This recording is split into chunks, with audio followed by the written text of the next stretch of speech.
Welcome along to this edition of SportsView on nerdmedia.tv. Good evening, Derwynne, or I should say, we usually go out on a Monday night, but I'm trying to get used to the time. We're in the middle of the day here on Tuesday, the 9th of May. Hi, Derwynne, how's it going? Good, thanks, Pat. How are you? I'm very well, Derwynne, very well now. I was at the dentist this morning. I don't need any sympathy. I'm holding it together, and Good man. When the show is over, there'll be such a scream.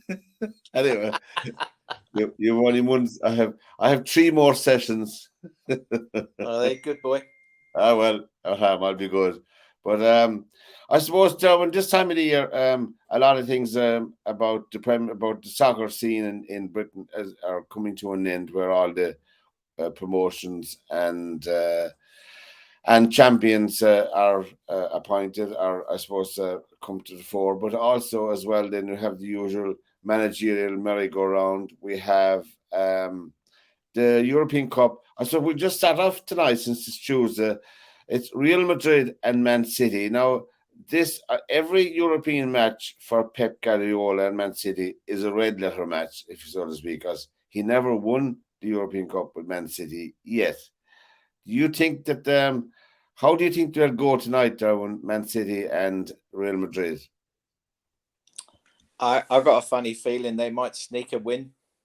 Yeah, I think yeah.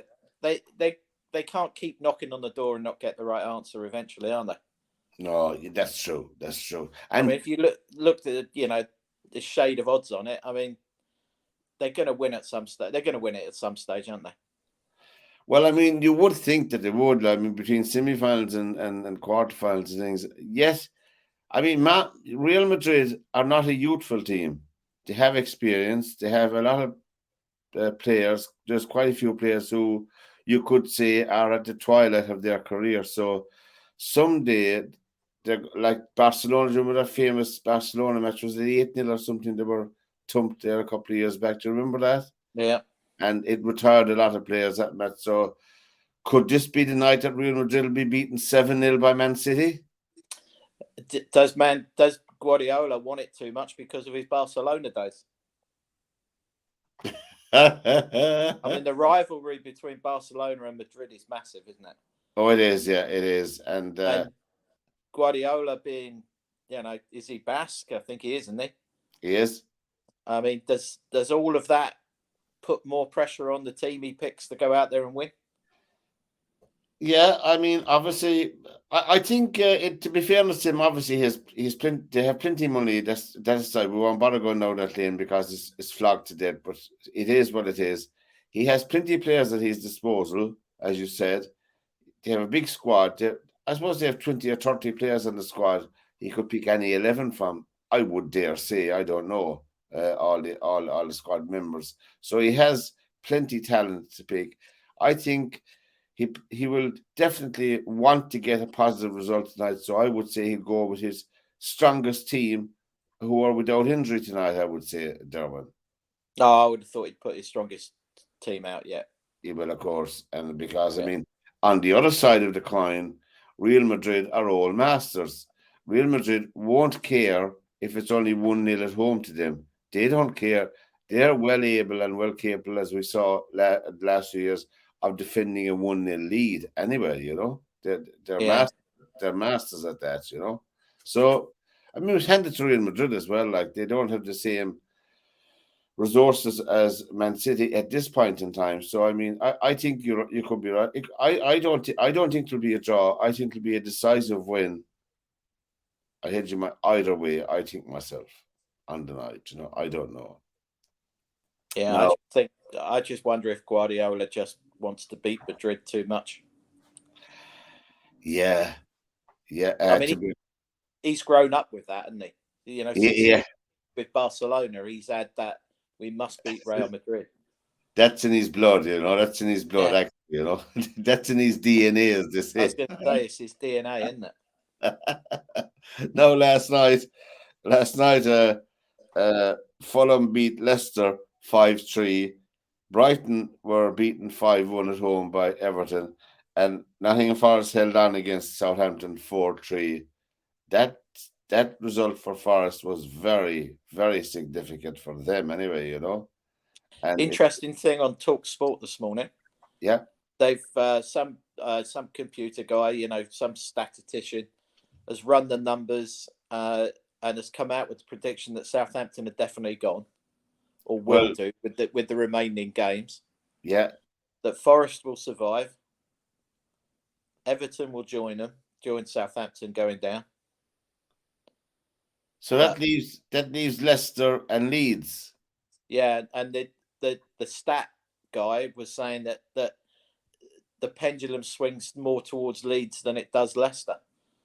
And you were like, how do you work all this out? I mean, well, did you see that film about the baseball film about the Oakland Raiders? Yeah. With Moneyball. Moneyball. Yeah. I thought it was absolutely. I mean, you're the manager and all tearing their hair out. What is this? He has a crocked leg. He can only hit from his left, and he says, he thought they were insane buying these players. But of course, the man it was the first time he had run the stats through the computer, They say, well, Derwynne has a dodgy knee, but he's the fastest we have to first base. So we'll buy him, And, so I thought it was fascinating, brilliant. And I know a little about baseball myself, But, there's definitely more and more of that coming into all the sport. There are, yeah. There must be. There must be. If they can use it for animals, for thoroughbred horses, and stats I'm talking about now, not anything else in case people are getting worried, But it is interesting that they think Southampton are definitely and Everton are definitely down from running statistics. And yes, now we know that Burnley and Sheffield United are up, and we know that there's either Luton, Middlesbrough, Coventry, or Sunderland. Lovely to see Sunderland just making it in on goal difference for the last spot in the playoffs. Those playoffs are on over the weekend. I was just checking it out, So anyway, I'll be rooting for Luton to join them all, because I have a memory of Luton back in the 70s, and when you have to have a pair of Wellingtons to go to the soccer matches in, because it was like going to a plowing match in the wintertime, as you well know, Derwynne, yourself, back in the 70s and 80s. I mean, really, people have no idea. It's like carpeting now. It's like carpet now, but you look back at the old newsreels and the old Match of the Day archive films, and my God almighty, the ball wouldn't travel 10 feet in some of the mucky fields, So it was just there was more sand than grass, wasn't there? Absolutely, yeah. It was a brown field, not a green field. Yeah. At some points, when they covered them in sand to cover the mud up, there was more sand on that pitch than grass. There was, yeah. I don't know. ITV4 over here runs the big match from the 70s. And when you watch, the first thing that hits you when you watch them, I watch them because it's like down memory lane for me as a kid. Yeah. And you watch it, and the first thing you notice is the pitches. Yeah. The pitches were awful. They were.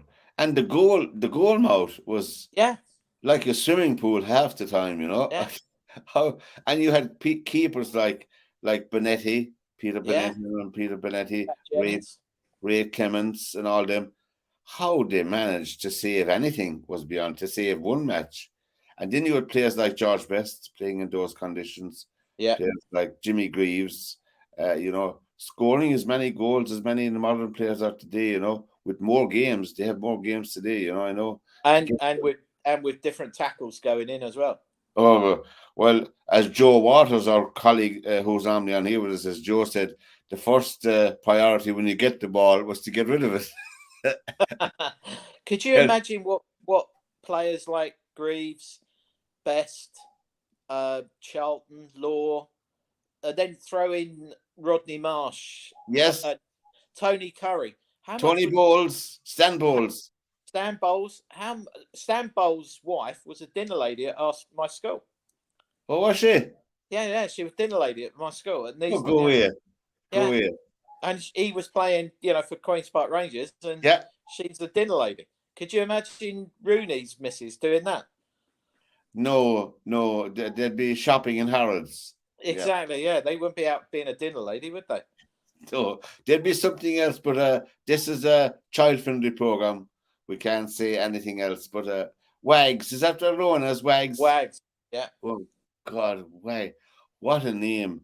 Put on a new N onto it. Anyway, so Stan Bowles' wife was a dinner lady in your school whilst he was playing with Queens Park Rangers. You know. Yeah. While he was playing for Rangers. Yeah. And Loftus Road, I love Loftus Road because you're very, very near the play there, you know. The Yeah. same, Still the same. yeah, you're very near the pitch, very near. There's a small gap, Well, and the same with Kenilworth Road. yeah. Yeah, I like that, you know. Did they take away the wall? I think they did. The wall that used to be around the pitch. I think They a must Loftus have. Road. A Loftus Road. I don't think there is, because when you go down the front of the stands in Loftus Road, your sort of your waist is level with the pitch. Yeah. So some of the stands were below the pitch as such. Yes, I know what you mean. Yeah, I know. I mean, yeah, QPR and anyway.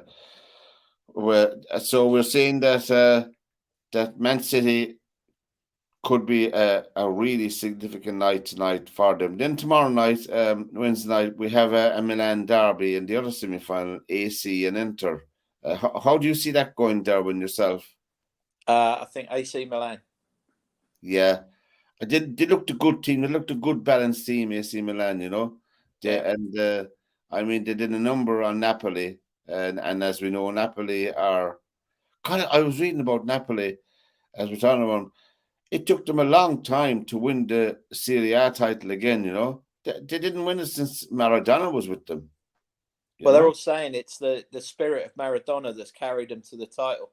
Yeah, poor man. I mean, he had a horrible life in many ways, you know, from the adulation and many players, many professional sports players, not particularly soccer players, go like that. You know, you had Joe Louis greeting people going into a hotel, you know, at the end of Yeah. his the famous heavyweight champion. So a lot of people go like that, you know.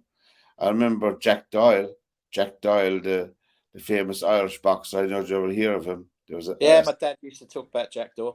and I saw him singing for his supper. I saw him singing over in a big pub in Shepherd's Bush. I don't know the name of the pub. It's a big old oak pub, massive long bar, huge. And he came on. He was doing cabaret there and wearing his red carnation. And he's a big man, you know, but he had been blighted with too much drink and too much not looking after himself. But he still looked impressive, you know. I'm talking about Jack Doyle, you know. But anyway, I can't forgive Maradona from that hand of God malarkey. well, I can forgive him for personal initiative. I can't. I mean, there's a sprint, but you know, the fleet of thought. I mean, he knew if he didn't, you know, do that, he knew that might be the only chance ever in the match, you know. But That was another year it was coming home until we got cheated out of it, you see. I remember that. That was 86, was it? 86, was it? Yeah, was it 86? I think it was. Yeah, I think so. But England, getting back to the World Cup, England had some fantastic teams. I mean, that's forgotten about. You know, in all the euphoria, obviously the emphasis is on the winning team of the World Cup, and rightly so. But England had some fantastic teams in the 80s, you know. They had a very good team in 86. Very good. I thought they had the team in 1990 with your man, what's his name? So it was Oh, Gaza, Lineker, Gaz. I mean, they had Bass. and Rooney, Yeah, Beckham. yeah. They had a fantastic team in 1990 as well. That's the year that Ireland beat Italy. Oh, was it? No. Ireland, no, 1990 was. Did Ireland beat England in 1990? 1-0. Yeah, I think you did. It was Houghton, wasn't it? Ray Houghton. Ray Houghton, the smallest man in the pitch, a header. Yeah. There you go, see? Our They beat, football knowledge is scary. but I'll tell you, Derwynne, England had some fabulous teams down through the years. Now, they had some fools as managers in many cases. Pure clowns altogether, hand-picked, you know. sometimes. They weren't exactly. Well, I don't think McLaren was any good. Oh God, I'd even forgotten about him, and not even thinking about him. You know. I mean, Um, Keegan, McLaren. yeah, Keegan was poor. I mean, you've got to. The one thing you've got to query if you were an England fan. I'm not saying you're an England fan, but as an England fan, me. No, I like a good How soccer did team. how did Clough never get to be manager of England? We all know why. Yeah, We all know political. why he didn't get it, because he was his own man. Yeah, It's simple as that. I'm not saying all the managers aren't there, but they aren't. I mean, the present manager is a clown. well, he's political, isn't he? He Oh, knows absolutely shocking. who to say to and what I to mean, and whatever. that team should managed properly, should have won the European Championship and could have won the World Cup. Yeah, I make no bones of that. With what they had enough quality in that team to win the World Cup. I don't know whether you agree with me or not, Derwynne, you know. But well, European Cup definitely, especially as it was at Wembley too. yeah, but You don't get all your cards stacked in your favour all the time, do you? I mean that Argentina team were an ordinary team, and Yeah, I don't mean that as an insult. I mean that as a practical football person looking in at it. England were quite capable of beating Argentina on any day. yeah, That English team were, you know, they were quite capable of winning the World Cup. I mean, I don't know. We won't rehash it all over again, but history won't be kind to him, you know, to your man. So we're looking forward to the European Cup. AC Milan and Man City for the final. So I know they didn't even play the first legs of the semi-finals yet, but I think it's looking like AC Milan, Man City yeah, final. definitely. And is that final, Derwynne, penciled in for France? Is it?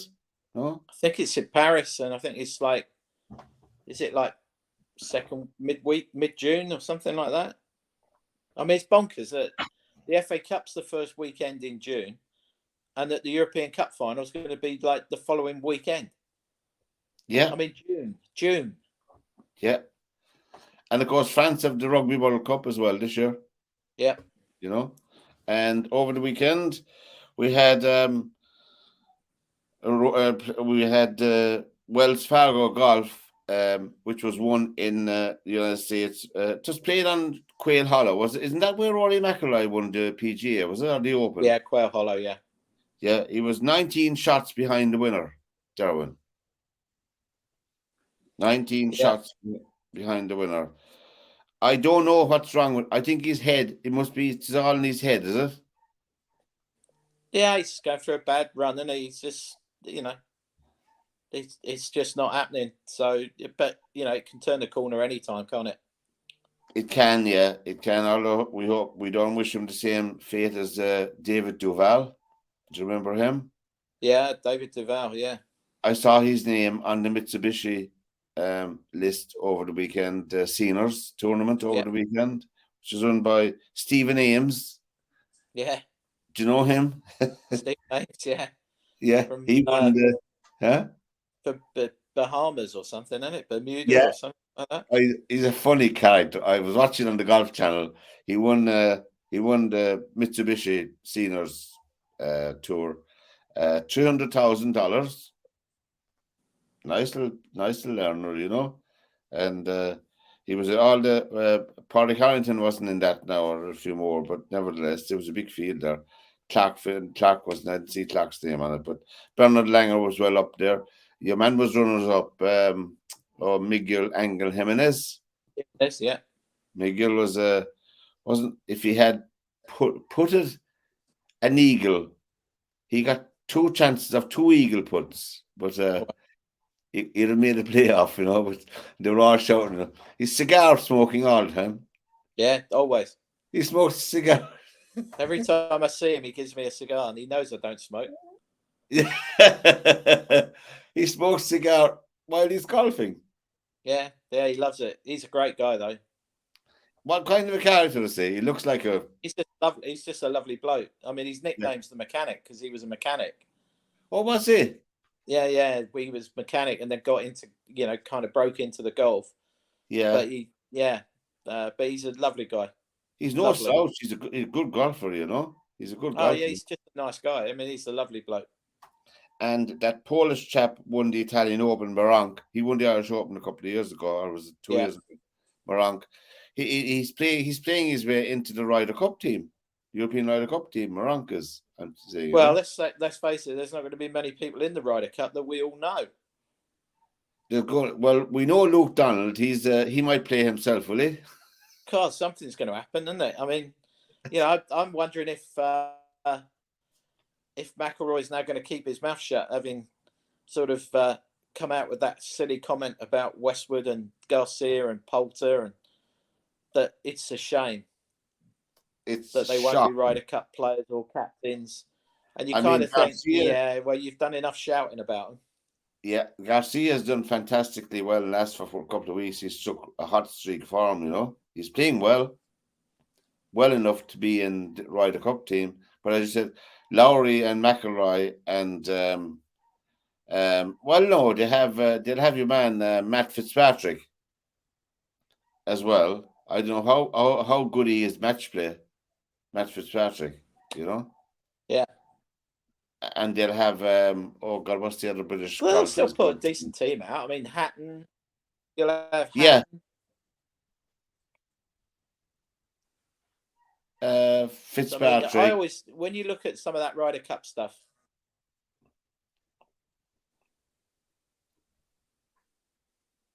I mean, there will be some.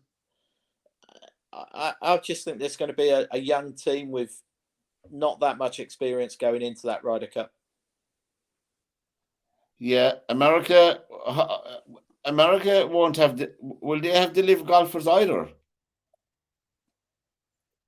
I mean, you're looking at Bryson DeChambeau. No, none of their live golfers are going to be playing. Johnson, DeChambeau, Koepka, but they're still, they'll all be missing. They'll be too strong, will they? But I mean, they're still a strong. I mean, they're always going to be a strong team. Yeah, they're going to be too strong. They'll miss Mickelson. Well, playing well. I think what you'll have. I think what Mickelson. They reckon Mickelson's in the best shape he's ever been in. Yeah. But so he proved the American team will always be strong because they've got depth, haven't they? They have 2 Ryder Cup or 2 or 3 Ryder Cup teams they could put out. You know, in my opinion, anyway, they have. Yeah, I mean, you've only got to look at.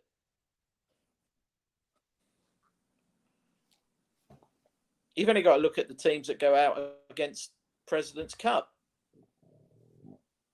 I mean, that's if true. they play the President's Cup, they're still a strong team. That's very true. They have, and it's been played in Rome. The course is near Rome. Is it Rome? It's being played well outside Rome, and obviously, they'd be trounced, to be honest. Huh? You think they won't win a match, or do you think they have no chance of winning it anyway? I missed that bit, Pat. Sorry. No, do you think that they have? I don't think Europe have any chance of winning that, have they?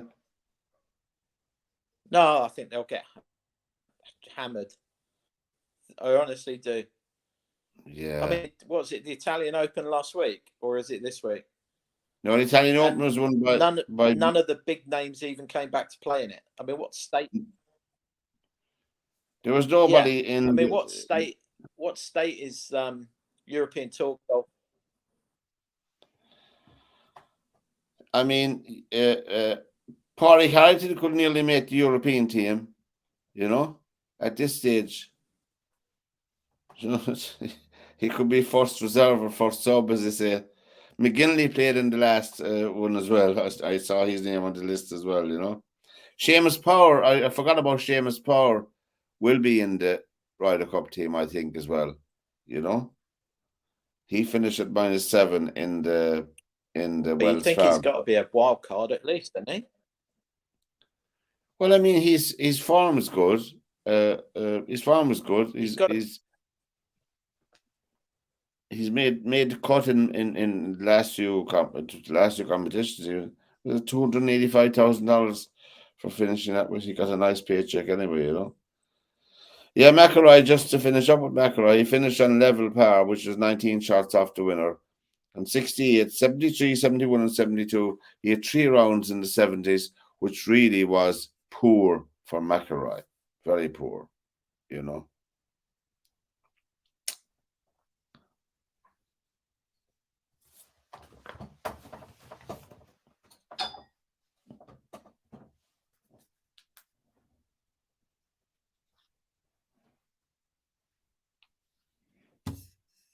You're there for a minute.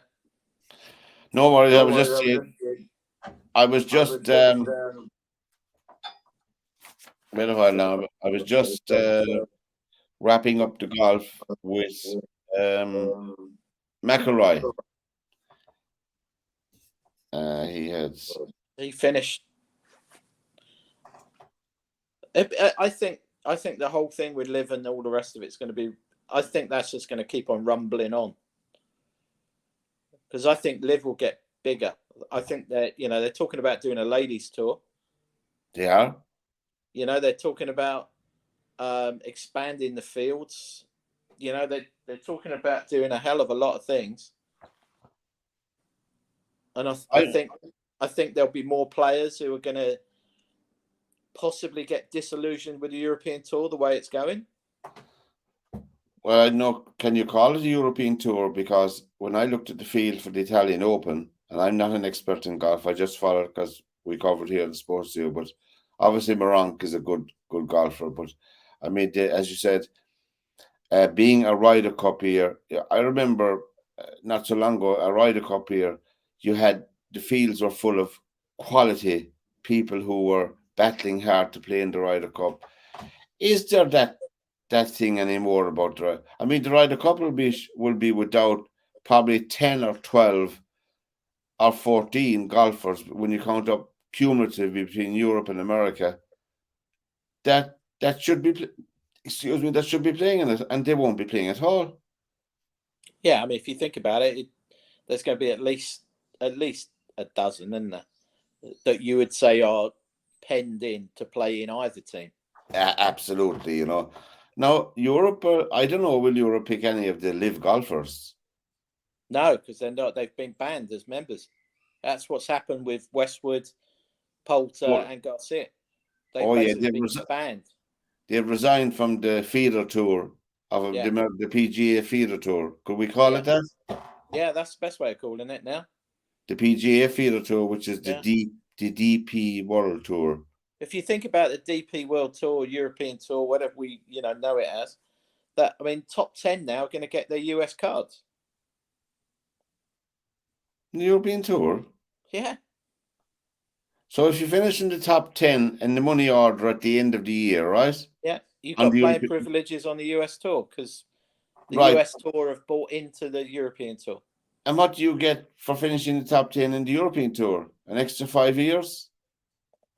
I think no. I think you get something like 2 years exemption from that. I think something like that. Yeah, but it's not that. I mean, what does that say? So the top 10 players on the European Tour, right? Where are they going to go and play? They're going to go up to America, and it's going to lessen the attraction of the European Tour. Yeah. So what is the purpose of that? What's the purpose of that? What's that all about? Now that you said it, I'm thinking about it. That's very serious altogether. Now, I had a discussion, I suppose you call it. We weren't shouting now. We were raised voices, a few of us, about Live Golf. 2 of my friends. They know who they are. They'll probably be watching the program. I'll mention them. One of them was making the point, it's not the money that they're against Live Golf. They're saying other tours like the PGA Tour, like the European Tour, nurtured young talent through junior and all. I don't know how true that is.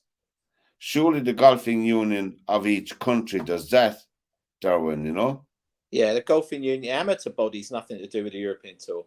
No, the amateur golf people, where Rory McIlroy, where Shane Lowry won the Irish Open as an amateur, Yeah. No, they all And come so through the golf unions of the, their home countries, whether that's Germany, whether that's yeah, Sweden, they wherever. come. I would guess they come through their own golf clubs initially, and then Yeah. for They, being well, they, you go golf club, then you go county, then you go region. So you'd be yeah, south, you'd be north, you'd be Midlands. Then yes, you go, like sort of like Great Britain. like the Um, Walker Cup. The Walker Cup is the yeah, pinnacle of Walker the Cup, amateur. Eisenhower Trophy, all of those things. Yes, yeah, yeah. Even in the girls, they go through that to Curtis Cup. And then most of them, if they reach that stage, they are probably going to be turning pro and Yeah, going on tour. yeah. And I Very think, few will turn pro and go straight to America. You get very few of that happening. yeah, They'll ground themselves somewhere on the European tour or the Asian tour or. I know our own Leona Maguire, who's on professional now. She went through the college circuit in America. Yeah. Quite a few golfers, but apparently it is absolutely crowded with people from Korea and Japan. The college circuit now. I was looking at the Corn Tour. Is it a Corn Tour? Corn Ferry, yeah. Corn Ferry Tour. Is that a company? Is it? Yeah. Corn Ferry Tour. I was looking at all the names and all the what we call Far Eastern names. Korean, South Korean, Japanese, Singapore, Thailand. It's a huge upsurge of people. And Live Golf are playing in all those places. They're taking the tour around to those places. And I think they're putting on 2 dates next year in Australia instead of 1, I think they think they're trying to get 3. Yeah? Yeah, because what's happened is you've got Adelaide, Melbourne, Perth. They're all the tourist boards for Western Australia, or the tourist boards for like Surfers Paradise and all the rest of it. They're all going. This is a great way of getting people to come, tourism, and it makes. Let's face it, it makes the papers. And Derwynne, Donald Trump, you met him. You could have a word in his ear about including Doonbeg here in the West Clare for Live Golf. I think you'll find that a lot of live golf events will run through some of that Trump organisation venues. Yeah, because the one at Dorail's massive. I think they have another one. I want to say Florida. no, Florida's Doral Yeah, in Miami, but I think there's another one at Bedhampton, up sort of like north New York, Connecticut, around that area. Yeah. That has another one. I'm sure it's Bedminster, but I think they're a natural fit for it, to be honest. Well, it would be, I'd say, unprecedented. I mean, tourist-wise, as you said, if it came to a place like Doonbeg in West Clare, the next time you're over now, we drive up and to see the course, Derwynne, in Doonbeg. But the Trump course in Doonbeg, Trump Hotel. But it'd be great to have Live Golf there. It's a links course, Yeah. And to be interesting to see.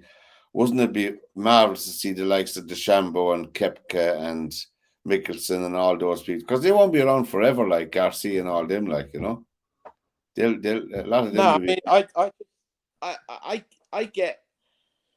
I get what they're saying. I get both sides of the story with it, but I mean, at the end of the day, you're a self-employed contractor. I mean, what's wrong with going to decide where you go and it's a bit like saying to a builder or an electrician or a plumber, you can only do buildings in Limerick. You can't go to Belfast, or you couldn't go to London, or you. Yeah, I agree with you, and I think people are losing the run of themselves. I think that professional golfers should be allowed play anywhere they like. Now, obviously, if you're a member, if you become a member of the PGA Tour, obviously there'd be a requirement that you play so many events for your membership. I get that. If you're a member of the European Tour, you'd have the same. And if you're a member of Live Golf, I think it'd be equal. You'd have to play so many events. And I think they can all coexist side by side. It's not rocket science. It's promoting. they're now saying that what the PGA Tour has done, and what McIlroy, that apparently they're making excuses to what it sounds like to me, is that the increase to you've got to play 14 events and you've got to play the big money events. That you haven't got an option. You have to. That's the same as what Liv is saying. You have to play every event. So the PGA Tour have taken some of that and said, if we're going to throw more money at these bigger events, then you've got to play in them. End of story. You're contracted to play in them. Now they're saying that some of these players are burnt out because they're playing too much golf. Yet a lot of the Liv players have said they went to Liv because they didn't want to be playing all the time, and that the Liv golf gives them the breaks that they want and everything else. Yes, I agree. You sit there and what you can make arguments for it and against it on both sides of the fence. But I think it brings another dimension. The golf, the whole team concept isn't. It's not fun. It's a lot of money. But I'm saying if you leave the money out of it for a minute, the whole approach to golf is more fun, more family orientated, more spectator orientated. The Live Golf I'm talking about now. Everybody I know who've been to a Live event have said it's much more interesting than going to a normal European Tour event, because you can park yourself on the 17th green and you will see every group. Oh, you will. That is true. If you wanted to watch McIlroy play and he's off early, and you wanted to watch Shane Lowry play and he's off late, you're there for the whole day. And I was at the Open last year. I could not believe the price of food. Go away. For a whole day, I could not believe when you went to the tented village to the food area. I mean, it was something stupid, like $14.50 for fish and chips. Get away. And you sit there and kind of go, well, this is just too much money. I mean, yes, you can take a packed lunch with you. Yes, whatever. I know, but that's not the point. You sit there now. You go to the Masters and watch the Masters. I think a hamburger is $2, or a sandwich is like $2. Yeah. They're not trying to make money at every opportunity. No. Whereas you look at other events, and it does feel like they're just ripping it apart at every opportunity because you're captured. I know. Now you'd expect to pay a little bit more for your Coke or your fizzy or your burger or your chip. I get that, but as you said, there's outrageous prices as well. I'm sitting there. I'm lucky. I go into the players' area and get free food. But you sit now. I'm walking through that area with a couple of other American golf coaches, and we were looking at it and kind of going, it's going to be pretty crappy food to start with, and you're paying a lot of money for it. Now, if you imagine going to that with, mum, dad, and 2 kids, it's insane. It's insane. It's now getting to the point that you're nearly going to a football match. Well, I was talking about prices. The prices of Premiership matches really are shocking. Well, I think the cheapest ticket at Chelsea is £70. For what? To see Frank Lampard in the dugout. I think it's £70. I mean, and you sit there and you kind of go, wow. I mean, wow, that's so much money, isn't it? £70 to watch any team. I don't care who they are. I don't care. I think it's a way over the top, And well, I think it's just like it does. It just feels like you're being ripped off at every opportunity. Most sporting events now feels like they're taking advantage, really. And a jersey then is £120. Is it £100? Oh, it's something stupid. Yeah, I mean, yeah, better off going to Camden Market and getting copies for a tenner. Yeah, Trotter and Company, is it?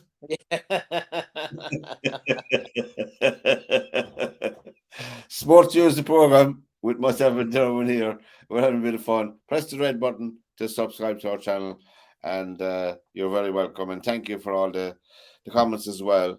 We'll just well, the Formula One racing, there's a huge criticism again of the Formula One race in America for different reasons. That they're saying that well, I didn't. Did you see any of it over the weekend, Derwynne? No. No, I've lost all interest in watching And it. I only followed because I follow it. Verstappen won again. Perez was second. Alonso was third. Come next week, it'll be Verstappen first, and either Perez or Alonso second or third or second. Really, it's a shocking indictment of the thing. There are 20 cars in the race, and everybody knows at the start there's only one car going to win this race, except they crash or except there's a blowout. What is the point of it at this stage, Derwynne, apart from all the money? Tell me. I don't know. I don't get it. I mean, it doesn't matter if I don't understand how sponsors get involved with the teams who are at the back. I don't quite understand that. It's like if you're going to spend the kind of money that you have to spend to sponsor an F1 race car, to me, I'd rather have a smaller sign on the Ferrari, for argument's sake, because it's always on the telly, rather than the one that's stuck out the back. As you said, I mean, I'd rather sponsor their exhaust on the Ferrari than put it at the back. Yeah, you'd rather put a smaller logo on rather than the big logo on the one at the back that no one ever watches. I mean, do you remember when Eddie Irvine got involved? Or not Eddie Irvine, Eddie Jordan. Eddie Jordan got involved. That was exciting. I know I'm Irish and he's an Irishman, but that was exciting. I think it's a different era too, isn't it? The cars were closer together. It was just fantastic time, And I think they're doing so many street circuits now that there's so many areas that you can't overtake. Why can't you overtake? So it gets, it's not like they're going to proper racetracks or, custom built racetracks all the time, are they? Yeah. I mean, as a Bazan or whatever its name is, that they were saying I watched a bit of that one, and they were saying it was only the home straight was the only real place that you could overtake. That Azerbaijan, I was watching. Actually, funny enough, you should say that because I watched maybe half an hour of it, 20 minutes, and that was it. And I think it's just a procession. The only exciting part of Formula One is the start when they press when the red lights go to green. That's the only exciting part. And once they've got through the first bend and there's not been a crash, it's kind of just a procession then, isn't it? It's over. And then they talk about, I get the tactics and the 1 stop and 2 stop and all the rest of it, but I don't know. It don't do it for me, to be honest. I'm afraid not anymore. And we wish all the fans of Formula One the very best. And obviously, it's people like cars, and I think people love fast cars and fast action on the track. Let me get out of that. The URC rugby is down to the last 4. Munster versus Leinster and Connacht versus the Stormers. Something will have to be done there as well in that rugby championship, the URC. Derwynne, what is the feeling, or have you heard any discussion on the Premiership rugby in Britain? Has it a big following? Do you know? Would you be able? It kind of does, but again, I think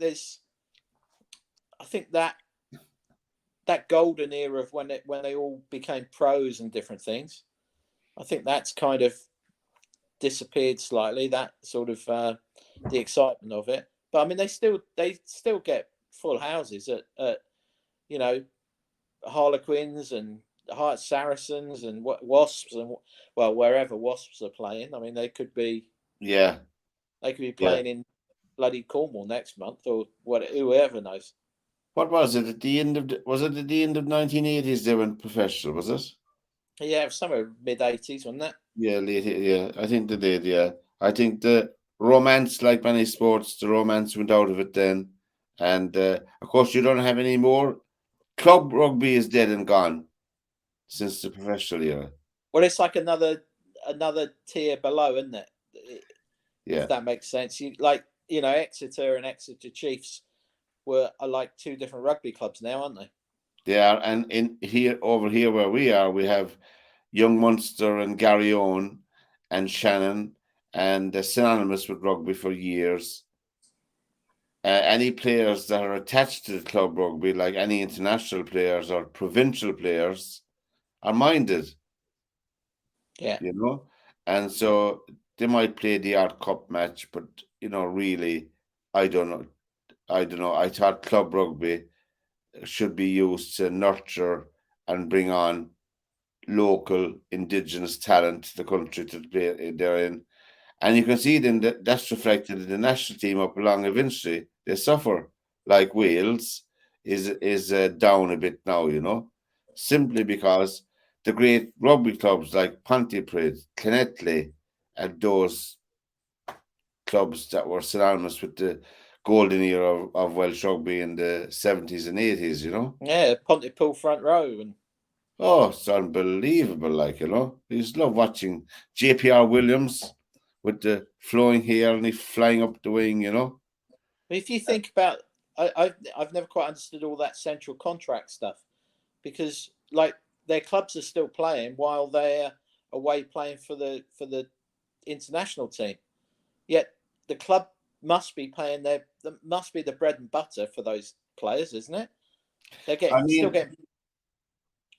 If you have a player like, say, Lawrence Delalio in his heyday playing with a club, if you had him playing at with his local rugby club in a local league match, the gate would swell. Yeah. If he's not there, people know they're not there. I mean, I know club rugby in Limerick used to be huge. You couldn't get in the door of the place except you arrived way, way before the match began. Like young Munster, I said, Garryowen and Shannon, and maybe a lot of them, Richmond and the whole of them in the locality, Cork Constitution, Dolphin, Highfield. So Wasps, this is an interesting story for you, Pat. So Yeah. Mary, as you know, Mary, her dad was St. John's Ambulance, and he was always on duty at the Wasps game in Sudbury, just outside of Wembley.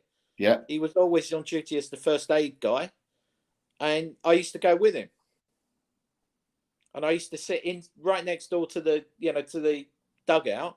Yeah.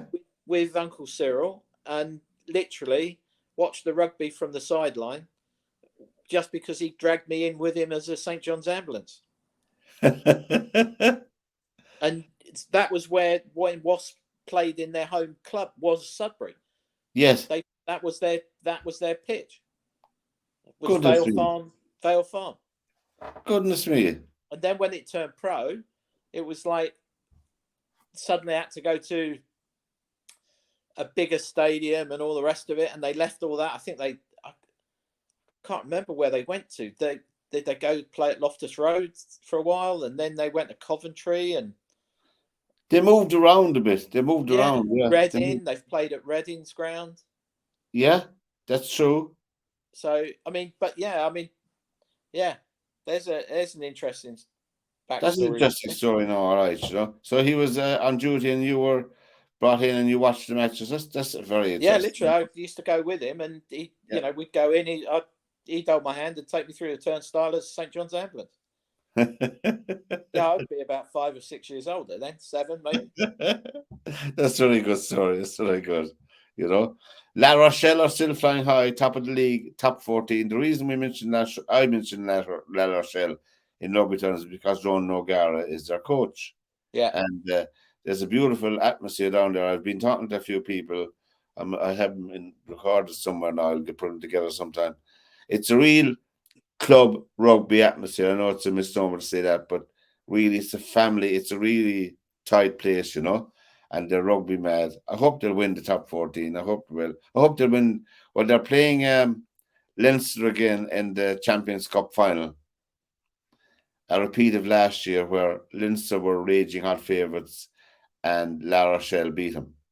So they have home venue this year, I think. Leinster, have they? I think they have, yeah, in Lansdowne Road. So it'll be packed. Right.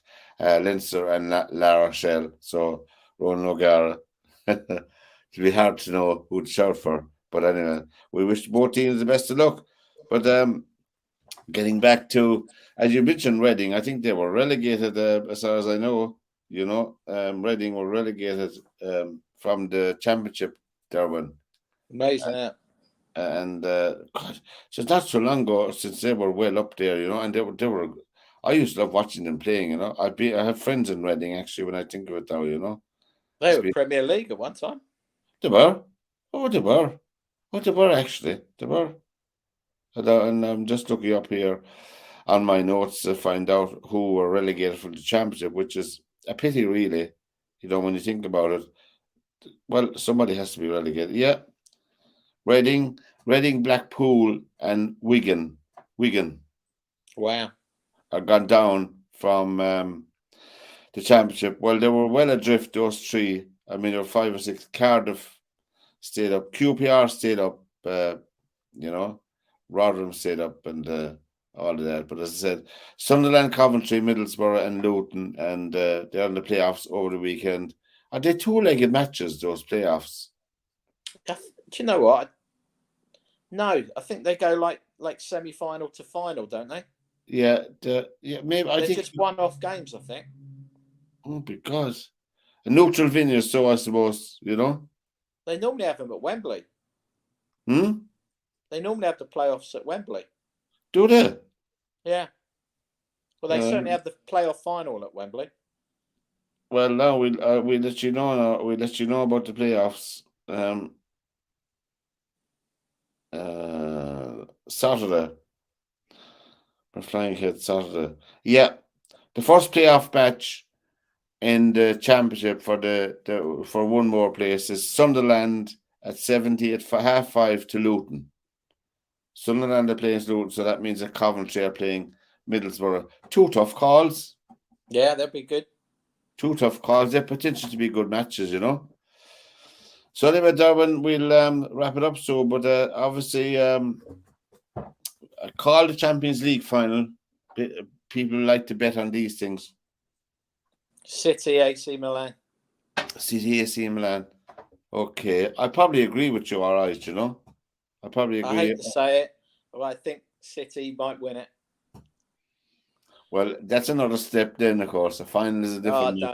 I won't be able to cope with that. They'll win the treble. Something United's done. So you heard it here first. Man City versus AC Milan in the Champions League, with Derwynne saying that Man City prevail, and he's also saying that Europe will be whitewashed in the Ryder Cup. Is that right? Yeah. Yeah, I'm going to get shot down for this, aren't I? We can edit it out if you like, but then again, no, leave it in there. We won't on that. Derwynne, it's been great having you along, and enjoy the rest of your day. And what was I going to say? And until we meet again, lads, next week, take care from all of us here on the SportsView. So, Derwynne, take care. Goodbye. And no worries. Thanks, Pat. Bye-bye.